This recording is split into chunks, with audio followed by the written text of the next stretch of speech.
Continue कर रहे हैं।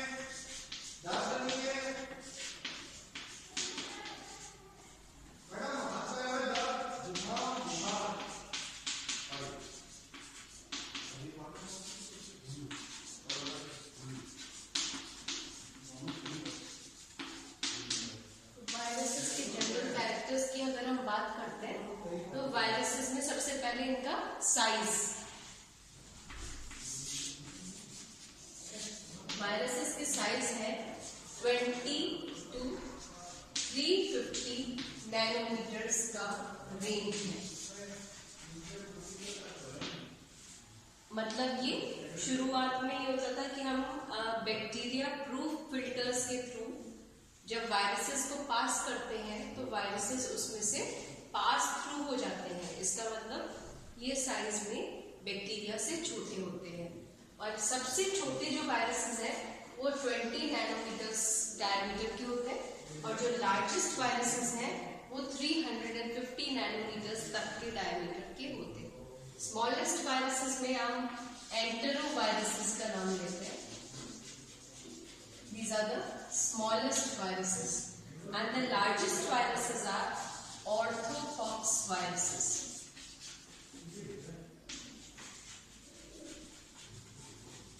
These are largest and these are smallest. ठीक है, तो ये smallest and largest viruses की बात होगी। Now secondly we talk about the nucleic acids of viruses. So you must be knowing, मैंने आपको in the last class I told you कि viruses have either DNA or RNA. The second point in general characters of viruses is nucleic acids. Viruses contain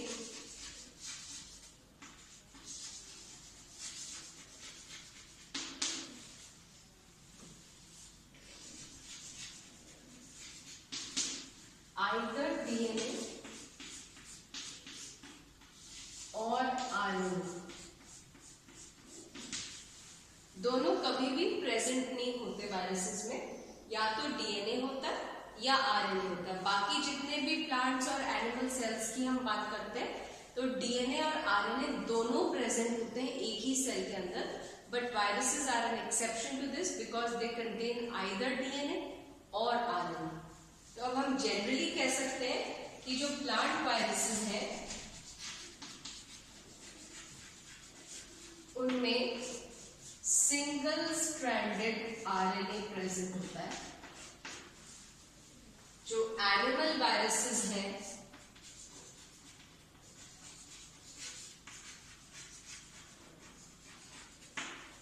उनमें या तो double stranded DNA present हो सकता है या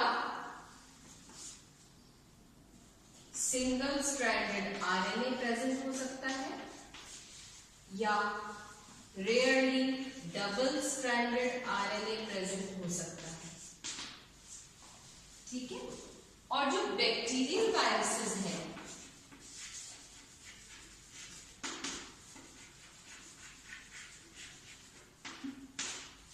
इनमें ज्यादातर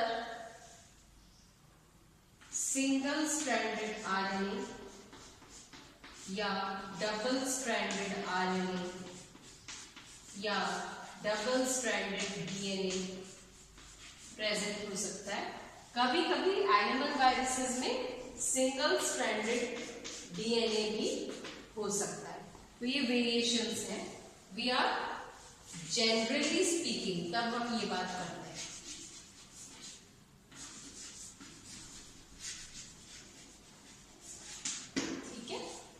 तो ये न्यूक्लिक एसिड्स का टाइप हुआ। इसके अलावा क्या होता है कि वायरसेस में एक सिंगल न्यूक्लिक एसिड का या तो चेन होता है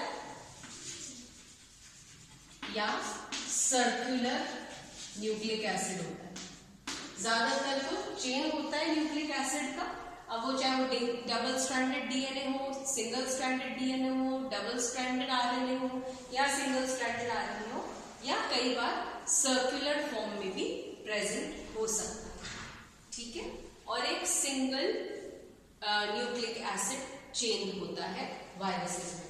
अब इसके बेसिस पर जब वायरसेस का क्लासिफिकेशन करते हैं तो क्लासिफिकेशन में ये एक तो साइज आता है, दूसरा इसमें न्यूक्लिक एसिड कौन से टाइप का है, वो आरएनए है तो सिंगल स्ट्रैंडेड है या डबल स्ट्रैंडेड है, डीएनए है तो भी वो डबल स्ट्रैंडेड है या सिंगल स्ट्रैंडेड है, उस बेसिस पर वायरसेस को हम क्लासिफाई भी करते हैं। So it is a criterion for classification of viruses. Now next point जो हम जनरल कैरेक्टर्स में पढ़ते हैं वायरसेस का, थर्ड पॉइंट वो है प्रोटीन कोड।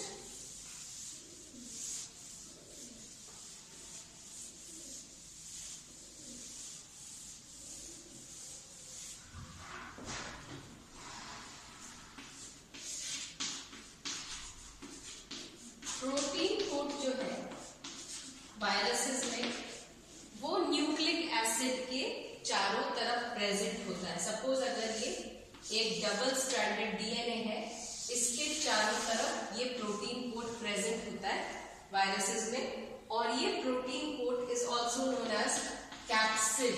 टेक्निकली ये कैप्सिड कहलाता है, और ये जो कैप्सिड है it is made up of several sub units,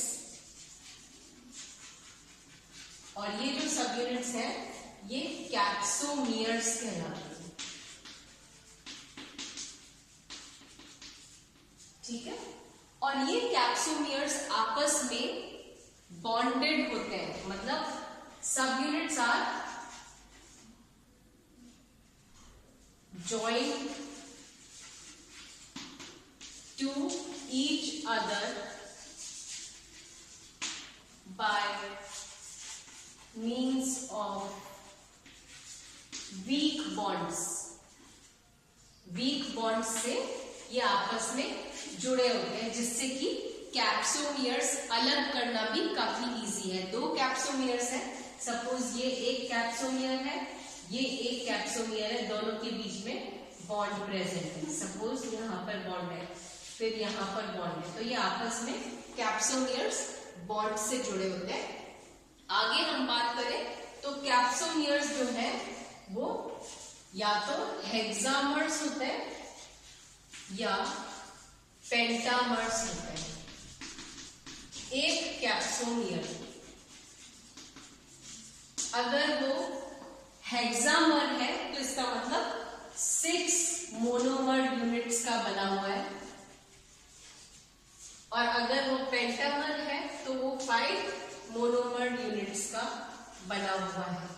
और ये जो मोनोमर्स हैं these are quite tightly bound to each other. जैसे हमने कहा कि कैप्सिड या प्रोटीन कोड कैप्सोमियर्स से मिलकर बना होता है, सब यूनिट से, और ये कैप्सोमियर्स आपस में वीक बॉन्ड से जुड़े होते हैं, मतलब इनको आसानी से अलग किया जा सकता है। लेकिन एक कैप्सोमियर या तो हेक्सामर स्ट्रक्चर है या पेंटामर स्ट्रक्चर है, मतलब या तो 6 मोनोमर्स से मिलकर बना है या 5 मोनोमर्स से मिलकर बना है, और ये जो मोनोमर्स हैं ये आपस में वेरी टाइटली बाउंड होते हैं, इसलिए इनको अलग करना मुश्किल होता है। तो एक वायरस पार्टिकल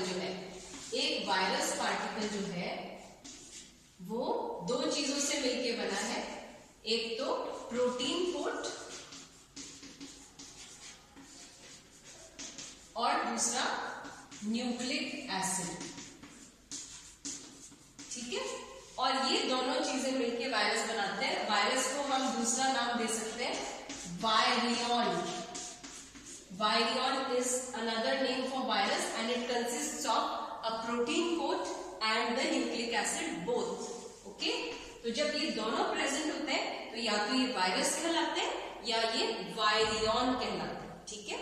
अगर सिर्फ प्रोटीन कोड इन्फेक्टिव है, इन्फेक्टिव प्रोटीन कोड ओनली, तो वो कहलाता है प्रायोन। अगर सिर्फ न्यूक्लिक एसिड पोर्शन है एक और वो इन्फेक्टिव पार्टिकल है तो वो कहलाता है वायरॉइड। ठीक है, so you should know the difference between virion, prion and viroid. Okay, so this is an important question. If you have an infectious particle consisting only of a protein coat, then it is known as prion.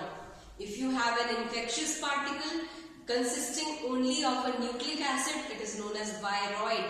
But if you have an infectious particle which consists of a protein coat along with the nucleic acid, which may be either DNA or RNA, then it is known as virion. And virion and virus is one and the same thing. तो ये चीजें बहुत important है, आपको पता होनी चाहिए। अब आगे हम वापस आते हैं। तो प्रोटीन कोट जो है वो उसका शेप भी डिसाइड करता है वायरस का। It decides the shape of the virus. तो ये ज्यादातर पॉलीहेड्रल स्ट्रक्चर होता है